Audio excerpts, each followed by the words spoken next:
እንደውም አንዱ ምን አደረገ መሰለ ገነት ሄዶ አሉ አንኳኳ ማን ነው ሲሉት እኔ ነኝ ሲል አትገባም ማለት እኛንን ካለ ነው የሚገባው እንደ ክርስቲያን ማለት ደግሞ እንደዛ እንዳይመስላችሁ ሊትራሊ እኔ ብላ አገባም ነው እኛ ማለት ወንድሜ ማለት እህቴ ማለት አባታችን ነው በሰማያት የምትኖር ብቻህን ሆነ እንኳን ከወንድም ጋር እንድታወራ ወንድምን አካተህ እንድትጸልይ ይፈልጋል እግዚአብሔር ህብረታችንን ይፈልጋልና ምንኖረው ኑሮ ህይወታችን ሌላውን አላሰናከለ ግድም አይሰጣል እኔ ራሴ ልኖር እንጂ ምን ቸገረኝ ካል ክርስቲያኖች አይደለም አንድ አይነ ስውር በጣም ይገርማቸዋል በጨለማ ሲሄድ በሌሊት ማለት ሲሄድ ፋኖስ ይዞ ይሄዳል የሰማችሁ ፋኖስ ይዞ ይሄዳል አይኑ ግን አይ እና አንድ ሰው አየውና ሳቁ መጣ ምን ያደርግልሃል አንተ ታይ ምን ያደርግልሃል አይ ሰዎች እኔን ካላዩ መተው ከኔ ጋር ምን ይላሉ አንዳንዴ ለሰው መያዝ ያለብን ፋኖስ አለ ለሌላው ነፍስ መጨነቅ ማለት ነው ይህ የክርስትና አንዱ መገለጫ ነው የመጨረሻው ማናጠቃልልበት ምንድነው ክርስትና ከቤተክርስቲያን መውጣት አለበት ከቤተክርስቲያን ውጪ መታየት አለበት እስቲ በሉ እናንተ የምድር ጨው ናችሁ የምን ጨው የምድር ጨው የሚጨመረው ጨው ውስጥ ነው ወይስ ወጥ ውስጥ ነው ወጥ ውስጥ ጨው ውስጥ ይጨመራል አይጨመርም ቤተክርስቲያን ውስጥ አንዳንድ ሰው በጣም መንፈሳዊ ነው ትሁት ሰላምተኛ እንደው እኔ በተለይ ጠበል ቦታ እንዲ ቅዳሴ ምን የሚታይትና አገር ውስጥ ቆም ቢስፋፋ በቃ ሰላም ነው ትሁት ነው ሲወጣ አውልቆ ከነጠላው ጋር ያስቀምጠዋል መንፈሳዊነቱን ትትናውን ሰው ማዳመጡን መታዘዙን ያስቀምጠውና ልክ ሲወጣ ሌላ ሰው ይሆናል ከዛ ምን ነው አየኸኝ ይላል ክርስትና ጨው መሆን ካለበት ለዓለም ነው ጨው ውስጥ አይጨመርም እናንተ የምድር ምንድናችሁ ጨው ናችሁ አለ ስኳር ናችሁ አለ ስኳር ናችሁ አለ ማለቱ ምንድነው መሰላችሁ ስኳር እንድንሆን አይፈልግም ዝም ብሎ ደግሞ ክርስትና ማለት ዝም ብሎ መገልፈጥ የውሸት የማስመሰል መቅለስለስ ለሁሉ እንደዛ ማለት ነው እናንተ የምድር ስኳር ናችሁ አይደል የምድር ምንድናችሁ ስኳር ጨው ወጥ ውስጥ ይገባ ጥሩ ነው አይደል ትበላላችሁ ያበላሽዋል ወጡ ስለዚህ ጨው እንድንሆን ጨው ስትቀምሰው እኮ ብቻውን አትበላው ላይጣፍጥ ይችላል አንዳንድ ጉዳዮቻችን ለዓለም ላይስማሙ ይችላል ዓለሙን ላንመስል እንችላለን በልባችሁ መታደስ ተለወጡ እንጂ ይችን ዓለም አትምሰሉ ተብሏል ፍጹም መመሳሰል አለን ክርስትና እንደዛ ከሆነ የምድር ስኳር ሆነ ማለት የምድር ጨው ነው መሆን ያለብን ጣም መስጠት እንጂ ማጣፈጥ አይደለም የክርስቲያን ሚናው ከቤተ ክርስቲያን ውጪ ክርስትና ከሌለ ልክ እንደነዚያ ሴቶቹ ሽቱ ይዘው ሊቀቡ ይሄዱ ነበር ክርስቶስን አይደል በማለዳ ተነስተው ሽቱ ሊቀቡ ይሄዱ ነበር ወደ መቃብሩ ጌታ ተቀብሯል ብለው ስላሰቡ ነው ሽቱ ያዙት ከተነሳ በኋላ ግን ሽቱ ይዘው ወደ መቃብሩ ሄዱ ለምን ጌታ ምን ብሎ ተነስቷል እሁድ ቤተክርስቲያን ልናስቀድስ ስንሄድ ብቻ ከሆነ መንፈሳዊ የምንሆነው ክርስቶስ ገና አልተነሳም ለኛ ማለት ነው አሁንም ተቀብሯል አንተኛ ጭንቅላት ውስጥ ሽቱ ይዞ እንደመመላለስ ይሆናል ለማስቀደስ ኪዳን ለማድረስ የምንሄደው ከቤተ ክርስቲያን ውጪ ይዘነው መውጣት አለበት ክርስቶስ ይህንን አሳይቶናል እስቲ ምድር ላይ ወንጌሉን አንብቡት ጌታ ያረገጠው ቦታ ነው ያልተገኘበት ክስተት አለ ወይ ሰርግ ቤት ተገኝቷል የመጀመሪያው ታምሩ ለቅሶ ቤት ተገኝቷል ሰርግ ቤትም ጥሩኛ አለ ማለት ነው ሰርግ ቤት ይፈልጋል እግዚአብሔር መገኘት ክርስቶስን ሰርጋችን ላይ መጥራት አለበት አንዳንድ ሰው ሰርጉን በቤተክርስቲያን ባያረግ ደስ ይላል ሰርግን ቤተክርስቲያን አለማድረግ ማለት ትርጉሙ ምን መሰላችሁ እግዚአብሔር ወይ ትልቁ የደስታ ቀን እንዳትመጣ አደራህን ምክንያቱም በህይወት ትልቁ የደስታ ቀን መቼ ነው የሰርግ ቀን ደስ ያለኝ ቀን የመጨረሻው ቀን እንዳትመጣ ማለት ነው በጣም ከባድ ነው ስንጸልይ በሰማያት የምትኖር አባታችን ወይ እንላለን አባታችን ሰርጋችን ላይ ባይመጣ ደስ ይለናል በህይወት የሌሉ እንደሆነ እናዝናለን በኖረውና እንላለን ሙሽሮች ይረበሻሉ ያለቅሳሉ ከቤተክርስቲያን ውጭ ማግባት ማለት የሰርግ ቀን እግዚአብሔርን አባትና ለመጥራት ማለት ነው ሰው ሙሽራ የሚወጣው ከቤቱ ነው ታጅቦ ልል ተብሎ ከቤቱ ነው የእግዚአብሔርን ቤት ስንጠራት ቤተ ክርስቲያን እንላለን ቤተክርስቲያን ማለት ምን ማለት ነው የክርስቲያኖች ቤት ከቤት ያልወጣም የሰርግ ቀን ማለት ነው ሌላ ቦታ ስናደርገው ከቤት ያልወጣም ቤተክርስቲያን ቤት ያደረችው ከዚህ ሰው ወረድ እግዚአብሔር አው በተቻለ አቅም ለቅሶም ላይ ይፈልጋል እግዚአብሔር የለም ሐዘን ላይ ሲሆን ከእግዚአብሔር የሚጣሉ ሰዎች አሉ። በእነሱ የተጀመረ ይመስል ሞት ማለት ነው።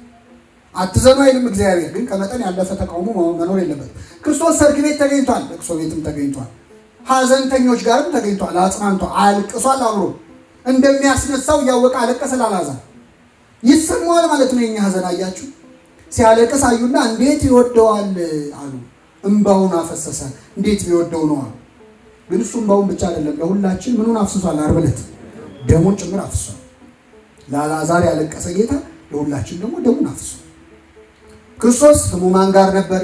ስራ ቦታ ላይ አሳ አጥማጆች ጋር ሄደዋል። ስለዚህ መስሪያ ቤታችሁን ይዛችሁ እንድትሄዱ ነው። አንዳንድ ሰዎች ስራ ቦታ ክርስቶስ እንዲመጣ አይፈልጉም። ንግድና ሃይማኖት አብሮ አይሄድ የሚሉ ሰዎች አሉ።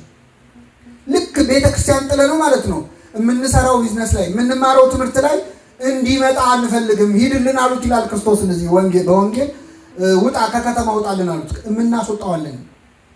ሰራተኛው ስራው ላይ፣ ተማሪው ትምህርቱ ላይ ባይኖር ደስ ይለዋል። ጥጋ ሲዘል የህይወታችን አንድ አካል ማድረግ እንፈልጋለን። እግዚአብሔር በሁሉ የሞላውን አምላክ በሆነ ነገር ልንመድበው እንፈልጋለን። ሁሉ ነገር ውስጥ ክርስትናችን መገለጽ አለበት። በባለጠጋ ቤት ነበር፣ በድሃ ቤት ውሃ የምትቀዳ ሴትም ሄዶ አናግሯል ክርስቶስ። በሌሊትም አስተምሯል፣ በቀንም አስተምሯል፣ በታመሙ ዘንድ አስተምሯል። ክርስትናችን ሁሉ ቦታ እንዲገለጽ በቸርነቱ ይርዳል። መጥምቅ ዮሐንስ ያለውን ልንገራችሁና አጠቃልላለሁ። መጥምቅ ዮሐንስ ሲሰብክ በምድረ በዳ አስተምሮ ሲጨርስ ህዝቡ መጡና ምን እናድርግ አሉት ይላል። በነገራችን ላይ ስብከት የመጨረሻ ውጤቱ ህዝቡን ምን እናድርግ ማስባል። አቤት አቤት የዛሬው ትምህርት ማስባል አይደለም። አንዳንዴ ደስ ብሎ ዛሬ ተማርኩት ብሎ ሰው አንድ ነገር ልቡ ካልተቀየረ ንስሐ ካልገባ ምን ላድርግ ካላለ ጥቅም የለውም አለ። አንዳንድ ሰው ፕሮሰሱ አንዲት እናት ምን አሉ ይባላል። አቤት የዛሬው ሰባኪ አለው አለው አለው አለው አለው ምን አለ አሏቸው። አይ እንጃ ብቻ አለው እንጂ አለው አይነት መረዳት አለ። ከዚህ ጠብቀን እግዚአብሔር እና የስብከት ዓላማው ሰውን ማስደሰት ማስጨብጨብ አይደለም። ቅዱስ ዮሐንስ አፈወርቅ ሲያጨበጭቡለት በህይወታችሁ አሳዩኝ፣ ኑሩትና የተማራችሁትን በተግባር አውሉትና ያኔ ነው ለኔም የሚጠቅመኝ ለእናንተ የሚጠቅመው ይላል። መጥምቅ ዮሐንስ ጋር መጡና ምን እናድርግ አሉት። ቅዱስ ጴጥሮስንም አንድ ስብከት ሰብኮ 3000 ሰው መጥቶ ምን እናድርግ አለው ይላል።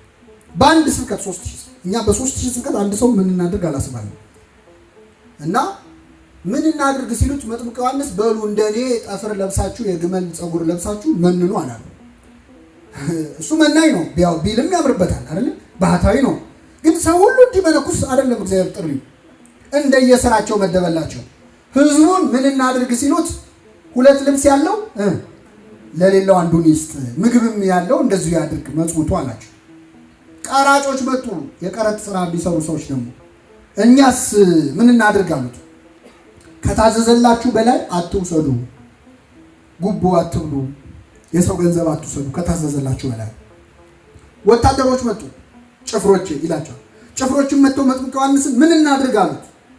እናንተ ደግሞ ግፍ አትስሩ አለ። ምን አትስሩ? ወታደሮች ብዙ ግፍ እንደሚሰሩ አናውቅም? አላየንም? አይተናል። አትስሩ፣ ግፍ አትስሩ፣ አትክሰሱ በሐሰት ደሞዛችሁ ይብቃችሁ አላቸው። ስለዚህ ክርስትና ሁሉም ሰው ኦርቶዶክሳዊ ቤተክርስቲያን ሁሉም ሰው እንዲመንን፣ ሁሉም ሰው እንዲመነኩስ፣ ሁሉም ሰው ገዳም እንዲገባ አይደለም እቅዷ። ሁሉም ሰው ይህንን ጥሪ ላይኖረው ይችላል። ግን የምትኖርበትን ህይወት ገዳም እንድታደርገው ትፈልጋለች። አንተ ወደ ገዳም ባትሄድ ገዳም ወደ አንተ እንዲመጣ ትፈልጋለች። ህይወቱ ውስጥ እግዚአብሔር እንዲገባ ማለት ነው። ስራችን ውስጥ፣ ነጋዴው ንግዱ ውስጥ፣ ወታደሩ ውትድርና ውስጥ፣ ባለስልጣኑ ስልጣን ውስጥ እግዚአብሔር እንዲገባ ትፈልጋለች። ያንን ስናደርግ በትክክል ክርስቶስ በእኛ ህይወት ውስጥ ታይቷል ማለት ነው። እና ሲመጣ በሚጠይቀን ተግባራዊ ክርስትና ነው። በነገራችን ላይ አምናህል ምናምን አይደለም። ጌታ ሊፈርድ ሲመጣ ያለንን ነው እንግዲህ ባለቤቱ ነው። ምንም እኛ አንጨምር ማንቀንስ። በግራ በቀኝ ያቆማቸዋል። ብራብ አብልታችሁኛል፣ ብጠማ አጥጥታችሁኛል። አይ እኔ ብራብ አበላችሁኝ የሚለኝ አሁን እኔ ደሃ ነኝ፣ በምን አቅሜን የማበላው ተማሪ ነኝ፣ ይሄን እንኳን እኔ አይጠይቀኝ የሚል ካለ ብጠማ አጥጥታችሁኛል። ይከብዳል፣ ውሃ ይከብዳል። ሰው ማብላት ቢያቅተው ምን ይችላል? ማጠጣት ይችላል። አይ እኔ ውሃም የለኝም። መቼስ አንዳንድ ሰው ልከራከር ካለ እኔ ውሃም የለኝም ካለ ታምሜ ምን አላላችሁኝ? ለመጠየቅ ምን ያስፈልጋል? እግር ነው መሄድ ነው። ለድሃውም ለባለጸጋውም ለሁሉም እኮ ነው የመደበው ክርስቶስ። ብራብ አላበላችሁኝም፣ ብታመም አልጠይቃችሁኝም፣ ታስሬ አልጎበኛችሁኝም። ሁሉንም ነው የሚጠይቅ። በነገራችን ላይ ሐኪሞች ሆነው ታምሜ ያልጠየቃችሁኝ የሚባሉ አሉ የሉም? ሐኪሞች የት ነው የሚውሉት? አቤት ይቅርታ አድርጉልኝ፣ ሐኪሞች አሉ እዚህ ብዙ። ሐኪም ሆኖ ታምሜ ያልጠየቀኝም የሚላል። ኧረ እኔ ሆስፒታል ነው የምውለው። አይ ሆስፒታሉ ለግል ላትጠይቀው ትችላለህ። ወታደር ሆኖ እስረኛ እየጠበቀ ታስሬ አልጠየቀኝም። ምናልባት ግፍ እየሰራ ሊሆን ይችላል። ስለዚህ እግዚአብሔር ተግባራዊ ክርስትና እንድንኖር እሱን እንድንመስል ይፈልጋል። ይህን ለማድረግ በቸርነቱ ይረዳል።